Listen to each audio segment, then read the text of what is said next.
character are you trying to play next? Do you have your eye on the next kind of project like that? No, I'm retired. Is that it? It ends with you here? This ends with me. I'm done. I love it. How excited are you for your daughters to read these YA novels like Sisterhood one day? That's a little more age appropriate. Yeah. When people come up to me and they're like, oh my God, my daughter loves Gossip Girl. I was like, she's 7.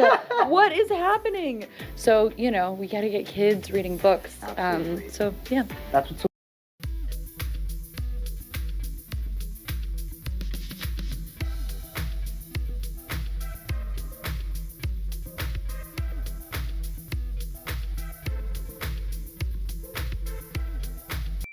Hi besties, it's Katie. Welcome back to my channel. Well, Blake Lively has taken on the internet. She has targeted 107 content creators, and her docket is becoming an embarrassing spectacle of what happens when someone can't accept that a smear campaign didn't happen and they need to chase down every last person to prove a theory that isn't real. And Lively has spent quite a bit of time in the past couple weeks fighting with content creators, but also with 2 members of the agency group, the PR company that's run by Melissa Nathan. Melissa Nathan has been working in the PR world for years and has been linked to people like Johnny Depp. And her company, the agency group, is actually funded by or backed by Scooter Braun. And one of Scooter Braun's businesses is one of her clients. Braun is a longtime adversary of who? Taylor Swift. And if that doesn't make things even weirder, 2 of her employees, one who's left and another who still works there, Katie Case and Brianna Koslow, are being targeted relentlessly by Blake recently in motions to compel.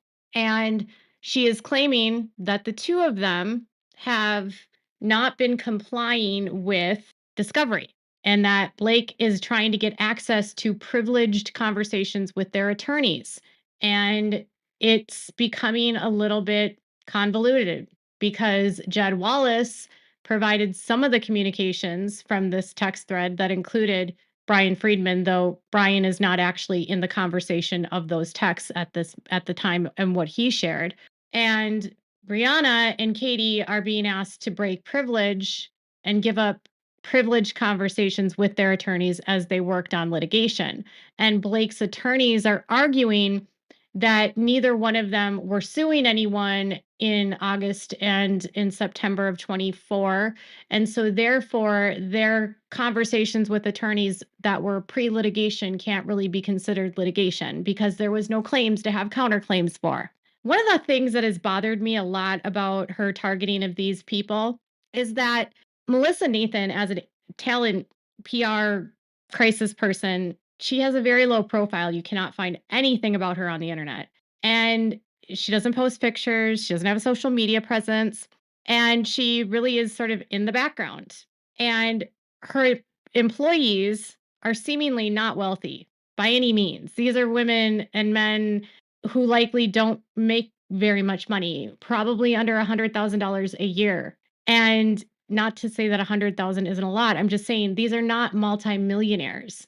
They are now forced to hire a lawyer and fight their battles for them on something they literally probably had nothing to do with.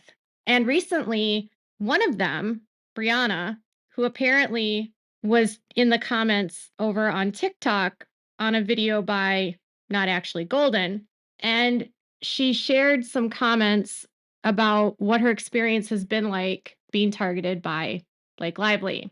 Now, I've attempted to verify if this is actually Bree, and I have a suspicion it is. I was able to forward it to someone that might be able to confirm, and let's just say they didn't deny it. So what they said was, "Hi, Bree Koslow here from Tag. I know this could backfire on me and subject me to more retaliation from Lively and the Jones parties, but being scared into silence since December 24 is no longer sitting well with me. I appreciate this page's commitment to fact-focused, unbiased breakdowns. There seems to be a lot of smart people following, which is why I feel compelled to write the below as mainstream media do not care about us. We opened our doors at Tag in early 24, after many of us worked for years with each other. We wanted to experience being out on our own, to have more autonomy over the work we did and collaborate with our team of women we love. We are a small female-funded company consisting of girls in their early 20s to established publicists with small families and babies. We are not powerful, rich, or in possession of unlimited resources to fight this battle. These overly broad subpoenas and what I personally feel has become a form of silencing via bullying and harassment through litigation. We worked on this account for 3 weeks last August. We did not pay content creators. We do not control TikTok. We did not take a bus across the country knocking on doors and asking people to make anti-Blake videos. The narrative that has been formed around us sounds like a bad movie. We do earned media, not digital warfare. It is my personal opinion that Lively's insistence that there is an ongoing smear campaign is another form of silencing us. When our baby team of women were falsely accused and essentially lit on fire on the front page of the New York Times, you better believe we were and are still fighting for our lives, our reputation, our careers, and the future of our kids who do not have millionaire parents. The fact that we are now being asked to hand over privileged communications following the attempted destruction of our company is unbelievable. It is my personal belief and opinion that Stephanie Jones is the catalyst behind all of this, as I strongly and personally believe she lied to Blake and her publicist that we use bots, which is categorically untrue. And to be honest, if I were Blake, I may have started to believe that too, as the internet did get crazy last August. It started to feel icky. I do not take light in the bashing of other women, but it was not us, and it should be clear that what backfired against Lively were her own quotes, her interviews, her statements, and mixed with the fairly new uncharted territory of TikTok and viral videos. We feel hopeless and defeated. We have received death threats. My 2-year-old cried hysterically, crying because an aggressive process server was pounding on our door. Enough is enough. This whole situation has attempted to take down a whole of women, and no one is talking about this. So they're adamant that they don't use bots. They're adamant that they did not get anyone to make videos. They are adamant that this is the byproduct of what has become the internet, where viral videos go viral and people end up getting views based on algorithms, and the topic was rewarded via the algorithm. And you really, in this day and age, don't have to manipulate the algorithm much to get something trending. I mean, Blake's behavior during the filming, during the promotion of the It Ends With Us, and you added in Colleen Hoover's huge activated fan base and how disappointed they were and how the film was being promoted. It was it was a perfect storm. They had already, Colleen's own fans had already lashed out at her when she attempted to create a coloring book based on It Ends With Us. This was a fan base that was not shy to call out anything Colleen Hoover that they did not agree with. And it was a book that had sold more than 10 million copies, largely in the young adults genre. And because of that, you had a massive 20 somethings on TikTok talking about it. And then videos got shared. And then people found more interviews of what she was saying, and it spiraled. I do think that, and I've said all along that I think that Stephanie Jones is somehow behind some of this. And I don't know if Stephanie Jones is fully to blame, because Blake had an idea in her mind that this was bots before Stephanie had ever said anything. In her own amended complaint, she claimed that she was texting the cast and saying that she couldn't believe all the bots that were in her comments and that everything was just so wild and she couldn't understand. And, she was already blaming the smear campaign before Stephanie said anything or provided anything to her. And I think that maybe when she got the contents of Jen's phone, it's something called confirmation bias. When you think something is something, even though it's not, you'll look for any evidence that confirms that it is. And if you don't want to take responsibility at all for what you've done and you think you've done no wrong, what better way than to, blame elusive bots? And then add in the fact that you have WME and Ryan and his marketing companies known to use bots and do, clickbait and mass clicking of videos in order to get engagement. And if you have a husband that's doing that and a talent agency that's doing that, and maybe some of the PR companies do that, I've heard that Stephanie Jones might have alleged to have used bots or use people to create fake accounts to leave comments of people that she's mad at, allegedly. And I think we saw quite a bit of an uptick once Justin's lawsuit was dismissed. We started to see a lot of anti comments about different creators. And it really did seem like some of these comments that showed up in Reddit were specifically trying to seed division between content creators and try to go after credibility of people. I was one of those targeted, and many of us have been. And to a degree, some of that conversation and some of those, comments and threads that got started on Reddit have sown doubt and seeded feuds between creators for sure. And then Blake subpoenaing everyone has weakened that already fragile connection many of the creators had. And so, that's when you start to see infighting. And I think that it would be fair to assume that both Blake and Ryan, along with WME and Stephanie Jones, would be sophisticated enough to do this on their own. And that if they are, familiar with the use of bots, they might be suspicious that other people are doing it to them. Now, they're claiming that they just do what's called earned media. And that certainly could very well be true for Tag, because obviously Tag is just crisis PR, right? They're not there for doing digital content, and they don't have a digital bot army. In order to have help with social media, Tag had to hire or subcontract that out to Jed Wallace. And his strategy, I don't know that it had anything to do with bots. Quite honestly, I really don't know. According to what he proposed to Wayfair via an unsealed email from Katie Case to Jen Abel and Jamie Heath and Brianna from August 7th of 2024, Jed's scope of what his plans were and what his proposal was, it doesn't say much about Blake at all. A lot of this has to do with SEO and managing SEO. And the social and digital elements was focusing on SEO efforts. So it says, I hope everyone is well. Following up on the social digital conversation this morning with specifics re social and digital mitigation and remediation. So that's not social combat and it's not social retaliation. The team will focus on social and digital elements, boosting SEO efforts, and updating with new content to enforce SEO efforts, monitoring and directly influencing forums that are working against Justin and Wayfair to adjust the narrative in real time, and collate assets and background to work in conjunction with Jen and her team, as well as Tag PR. Thus far, nothing says anything about Blake Lively. The integral part here is to execute all without fingerprints. I don't know why this is important, but what she claimed they were going to do from a digital standpoint was monitor and report forums, threads, sites, links, and more that are working against Wayfair Studios, Justin, and the overall narrative, as well as derogatory comments. That seems fair. They want to protect their film.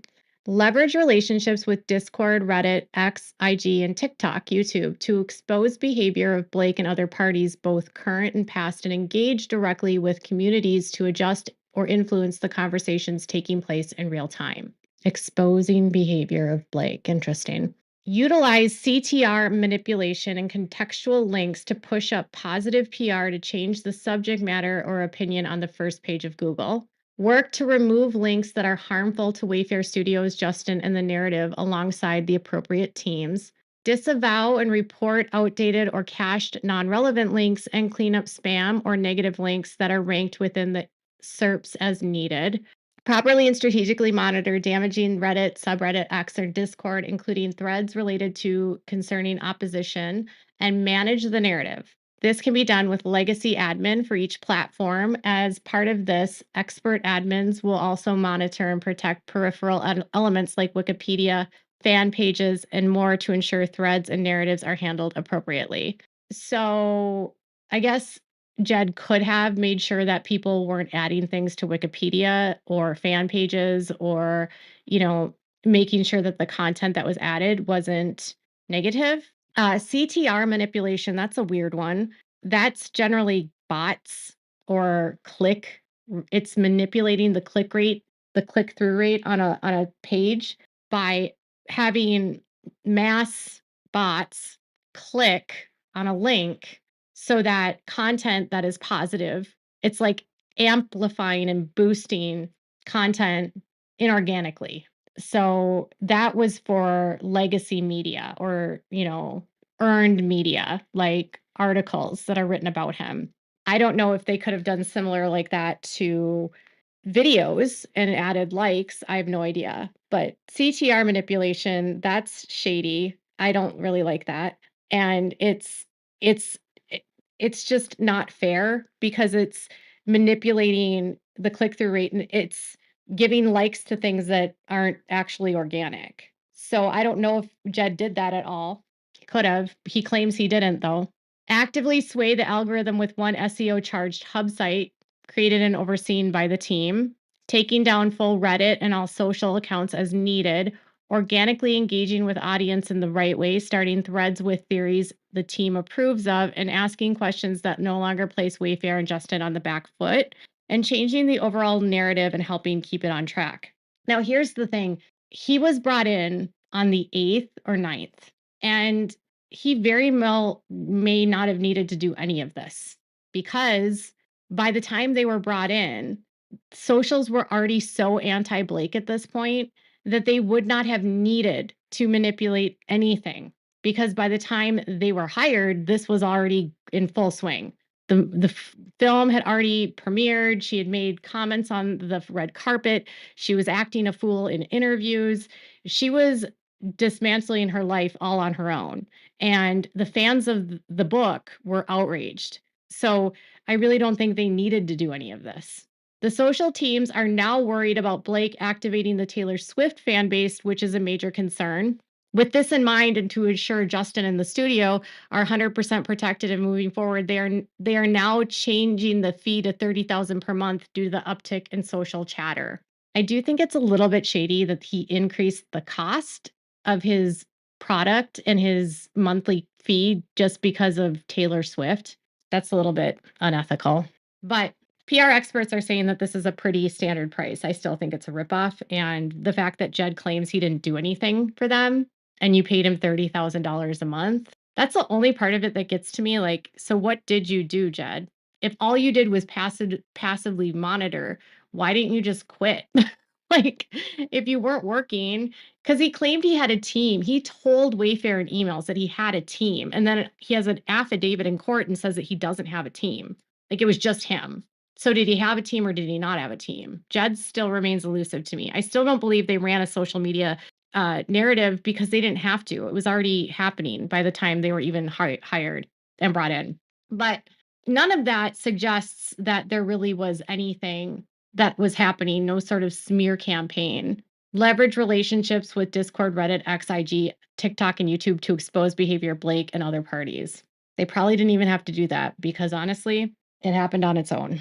I feel for Bree and Katie. I feel like they're being maligned and indirectly just completely targeted by Blake. And, if Blake is so worried about a smear campaign, it's just wild that she would do a lawsuit to amplify a situation that's already out of control, putting a microscope on it, creating what's like a Streisand effect, where a topic that was large, but it becomes bigger when it's like focused on, which is why you're supposed to ignore negative press. It's just if you focus on negative press about you or about your client in general, it amplifies the situation, which is why oftentimes celebrities don't comment on negative articles.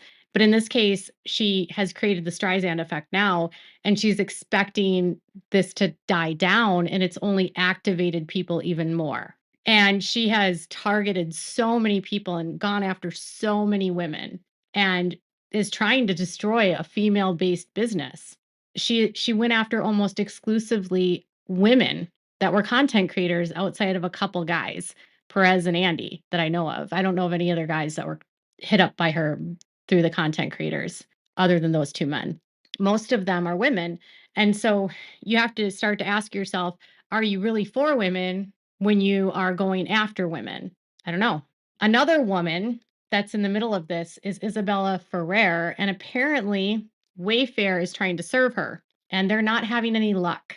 And they have recently just filed a request to the court to attempt to serve her alternatively because her attorney, who had let them know he was representing her in the situation, will not accept service for her. So their attorneys are saying that Miss Ferrer is a witness to facts surrounding the claims and defenses during the relevant time period. And she played a role of young Lily Bloom on the set of It Ends With Us.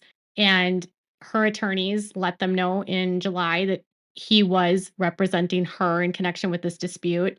And Wayfair Counsel tried to subpoena them on July 3rd, and we're on the 12th now, and she hasn't been served yet. They've apparently gone to a couple addresses for her, and they have been unable to. And so they're seeking the request of nail and mail service, email, telephone, and by service upon her counsel for the pendency of this action. So they're seeking alternative service. And I don't see why they wouldn't be able to get this because he has granted the same thing for Blake for alternatively servicing other people in connection with this case. And it looks like what they're seeking from her isn't a ton. It's just 7 requests for production. It's all documents relating to any discriminatory, harassing, retaliatory, inappropriate, or unwelcome action, conduct, or statement made during the production, editing, or promotion of the film. Discriminatory, harassing, retaliatory, inappropriate, or unwelcome action, conduct, or statement made during the production, editing, or promotion of the film. It doesn't say by who, it says any. Now, what's their definition? They always have relating to shall be interpreted broadly and includes, but is not limited to the following meanings: containing, constituting, recording, discussing, mentioning, noting, evidencing, memorializing, analyzing, describing, commenting upon, pertaining to, concerning to. It doesn't say pertaining to Wayfair, it just says any. Okay. All documents relating to any complaint, grievance, or report, whether formal or informal, oral, or written, of harassment, discrimination, retaliation, workplace misconduct, or any other inappropriate conduct or statements made by any person during the production, editing, or promotion of the films. It doesn't say, it's weird because it's not saying like directed at them, it's just any. All documents relating to any intimate scenes in the film. All communications between you and Lively relating to the film, any Wayfair defendant and the action, all documents produced in connection with any subpoenas in this action. So if she received a subpoena from Blake, all communications relating to Baldoni, and all communications relating to Heath. I think because Blake has claimed that other women have felt uncomfortable and will be her witnesses, they're trying to tease out if Isabella is one of the witnesses here. But that seems like kind of vague, but they have a right to seek this information, and it's up to her attorneys to decide if it's too vague or too not vague. But she's apparently not been served yet, and they want to talk to her because Blake has said that there's other women from the set that, you know, will testify to unwelcome and harassing behavior. So that could be to their defense to see what Isabella has told her or if she's told her anything at all. So Isabella has been avoiding service and her attorney has gone dark and will not respond. And they sent the subpoena on the 3rd. Jason Sunshine sent an email telling Isabella that, can you please confirm if she can accept this? And then he said, following up here, please confirm by the close of business day that you accept service or will have no choice but to proceed with process servers. They didn't respond. And then they tried to serve her in Brooklyn. And then they tried to serve her in Sag Harbor. And it's interesting because Isabella actually deleted all of her photographs with Blake on her Instagram. So I don't know where she stands. I mean, Isabella could be like a lot of people in this situation and they don't want anything to do with it. And I don't view Isabella as someone that likely was there to go against anyone. I think she had someone with a lot of influence and celebrity, perhaps, feeding her bad information about people. But Isabella comes from a family of actors and actresses. She's actually related to George Clooney, and her dad was an actor. And, I just think that she has probably people around her that are guiding her and trying to keep her out of this as much as possible. And it sounds like the attorney might have given an address in Brooklyn that wasn't her address. And then they went to Sag Harbor and there was no one there. So they're trying to get a hold of her. So we'll see what the judge says, but Isabella is on notice that they are looking for her. This whole case is just such a mess. And I feel bad for all of the people that are getting dragged into this, whether it's the people that were simply, cast in the film, or it's the PR companies, or it's the content creators. Everything is collateral damage here. And it's Blake that put this entire thing in motion. And to be clear, I'm not anti Jed Wallace. I just don't love that kind of PR even exists. I hate that there's even a need for this kind of PR. And I hate to think that there's celebrities that would artificially add links and click on things to have their stuff pop up in SEO. But I know that's what they do. It's just I still don't like seeing it on paper. And I'll say that for across the board. Like I think that Blake's CIE team is doing exactly all of those things to Justin right now. Absolutely. I think that WME absolutely helped run a smear campaign. I think that bots have been going crazy against in our comments and trying to sow doubt and get us fighting and get people to not trust people and pro Blake people. And, I think the manipulation is more on Blake's side than anything else. And Jed has said that he did not do this. But my question to Jed is if he didn't have a team, why did he tell Wayfair that he did? And I've said that before. So did he have a team and he misrepresented it? Or did he not need to use a team because of what happened? I think it's maybe that he didn't have to use a team. But either way, that's what I have for right now. Blake attacks women. So what are your thoughts? Let me know in the comments below. Make sure to give this video a thumbs up. Make sure to subscribe to my channel if you haven't subscribed and click the bell so you never miss a video.